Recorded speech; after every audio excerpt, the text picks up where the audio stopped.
Maybe give us your name and where are we? How about that?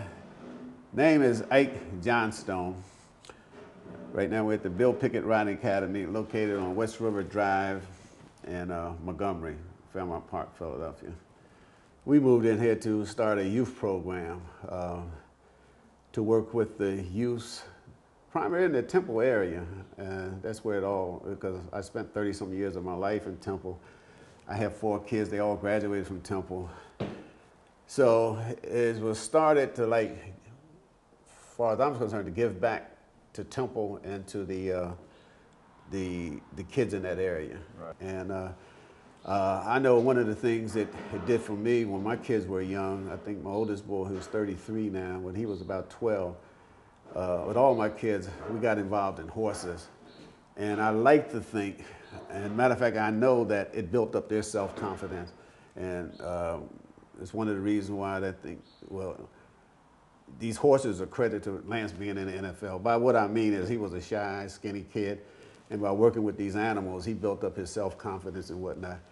And we believe that's why he's in the NFL. And also helped the rest of my kids. Like I said, they all got their degrees, and they all doing their own thing, you know, in some type of business. My girls are school teachers, and like I said, they working on their PhD. So I think the horses had a lot to do with that, with their success. So I just wanted to try this with other kids. Could you maybe describe the feeling of getting on a horse or just working with a horse, and why does that so positively affect young people, or anyone for that matter? Well, when we bring, say, like a young kid in here, 7 or 8 years old, that's never been around a horse, just seen them on TV, they're terrified. Horses, because they're intimidating, you know what I'm saying? But then once we start to working with them, you know, we get them to the point where they'll lead this big animal.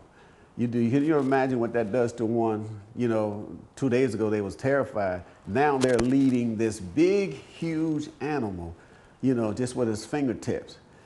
And it also teaches that you can get things, except young people, you can get things out of life without taking them. See, you ain't gonna take nothing from a horse. You know, you're not going to hold pulling. They measure stuff in horsepower. You know what I'm saying? So you have to cooperate with this horse to get this horse to cooperate with you. So it teaches cooperation. You know, they don't care nothing about you being a corner boy, anything else. You know what I'm saying? You want to respect me. That's what that horse is saying. Because if you don't, I can take you out of here. Just that quick. You bring North Philadelphia kids down, and maybe not everyone associates horses with black culture. You know, you maybe explain the tie between the Bill Pickett Riding Academy and, you know, blacks riding horses. Why would a North Philadelphia kid, why should he? When my kids were very young, like Lance, he was about 12 years old. Right.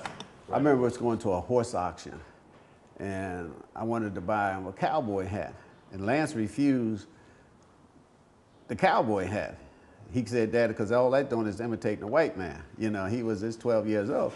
Then that's when I realized that he didn't understand the history of the black cowboys, the black West, and the contributions that African Americans played in it. So that's when I start getting material and stuff together so, you know, that my kids could read so they can get a true understanding. We're not imitating anyone.